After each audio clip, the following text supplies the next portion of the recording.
ஒரு அமைதியான பள்ளத்தாக்கில் வேகமாக ஓடும் ஆற்றின் மீது ஒரு பழைய பலவீனமான பாலம் இருந்தது.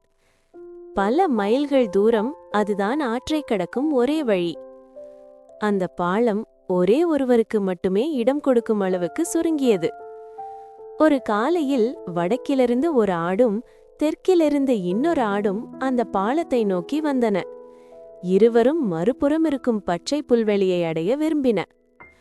பாலத்தின் நடுவில் அவர்கள் சந்தித்தனர்.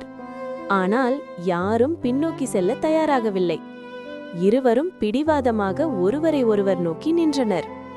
சில நொடிகளில் சண்டை தொடங்கியது. கொம்புகளைக் கொண்டு ஒருவரை ஒருவர் தள்ளத் தொடங்கினர். அவர்கள் தள்ளியபோது பழைய பாலம் அதிரத் தொடங்கியது. அப்பொழுது ஒரு பெரிய சத்தத்துடன் மரப்பலகைகள் உடைந்தன. இரு ஆடுகளும் ஆற்றில் விழுந்தன. வேகமான நீரோட்டம் அவர்களை இழுத்து சென்றது. இன்னும் சண்டையிட்டுக் கொண்டிருந்த அவர்கள் நீந்தி வெளியே வர முடியாமல் இறுதியில் மூழ்கிவிட்டனர். அன்றைய தினம் அந்த பச்சை புல்வெளி எவராலும் தொடப்படவில்லை. அவர்களின் பிடிவாதம்தான் அவர்களின் அழிவுக்கு காரணமானது.